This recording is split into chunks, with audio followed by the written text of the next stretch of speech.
You are listening to The Vocal Technologist. Spoken tech for your ears.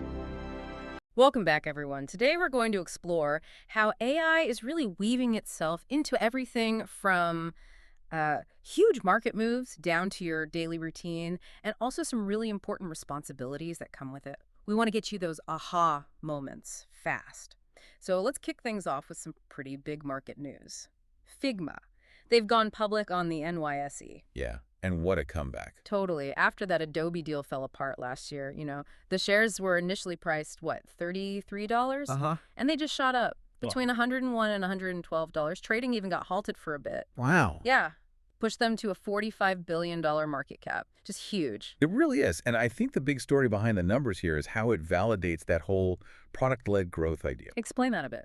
Well, it's where the product itself is so good, it basically drives its own adoption. People use it, love it, tell others. It flips the old enterprise sales model on its head. Okay, so it's the product doing the selling. Exactly. And investors are clearly valuing that big time. But I guess, is this valuation sustainable? Or some of it may be market excitement, especially after the Adobe situation. That's the million-dollar question, isn't it? Or the $45 billion question now.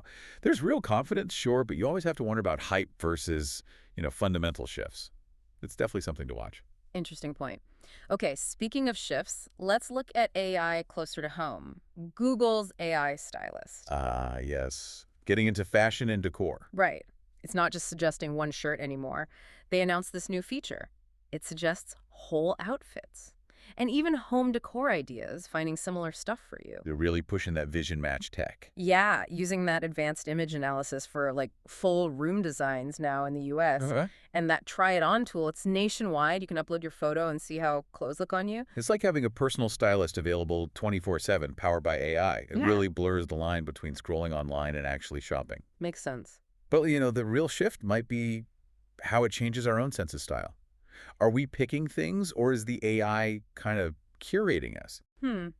That's a deep thought. And does that much personalization bring up, privacy issues? Or limit what we even see? Absolutely. As AI gets better at predicting what we want, we need to be aware of the data it's using and the choices it's effectively making for us. Transparency becomes key. Okay, so AI is in your closet, and it's also showing up when you order dinner. Let's talk Uber Eats. Right, they're layering in AI features too. Yeah, like AI writing venue descriptions to make food sound amazing, fixing up low-quality photos, or even just generating images if the restaurant doesn't have one. That image part is fascinating. No more guessing from a blurry picture. Exactly. Plus, summarized reviews, quicker decisions, and this new live order chat lets you talk directly to the restaurant if there's an issue. It all points towards a better user experience for you, the customer. Clearer menus, better visuals. It helps. And for the restaurants, it means more efficiency. Fewer mistakes, happier customers. Precisely. Smoother operations overall, better for everyone involved in theory. In theory. But I wonder, what about the impact on, say, restaurant staff or delivery workers? Does more AI automation create new pressures there? That's definitely a valid concern. Efficiency is great, but we have to watch how it affects the human element, autonomy, job roles. It's a tricky balance. For sure. Okay, we've seen AI in shopping, in food delivery.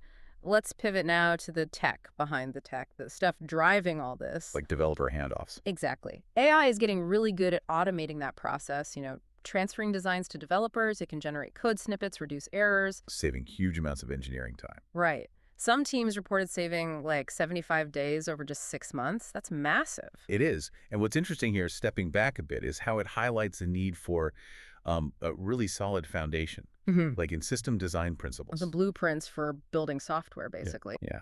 Whether it's databases or operating systems. There isn't always one clear shared language for these core ideas across different fields that can make talking about trade-offs or even teaching this stuff harder than it needs to be. AI automating parts of the process makes that shared understanding even more critical. Makes sense. You need clear foundations. And speaking of foundations, let's bring in something absolutely crucial. ADA video compliance. Accessibility, yes. So important. Hugely important. We're talking about making digital content usable for over 70 million people with disabilities in the U.S. alone. Things like accurate captions, transcripts, audio descriptions for videos. Keyboard navigation, proper color contrast. Yeah. the essentials. Exactly. And not doing this, it's not just bad practice. It leads to lawsuits, forced fixes, real brand damage. Courts are increasingly using those WCAG 2.2 standards as the benchmark. And really, as we build more complex digital experiences, especially with AI, embedding accessibility from the start isn't optional. It's fundamental to building ethically and, frankly, building for everyone. It has to be part of the design DNA. Wow. Okay, so we've covered a lot of ground today. From Figma's massive IPO and AI styling your life with Google to Uber Eats streamlining delivery, the hidden efficiencies in tech development, and that vital need for accessibility, the pace is just relentless. It really is. And maybe the thought to leave you with is this.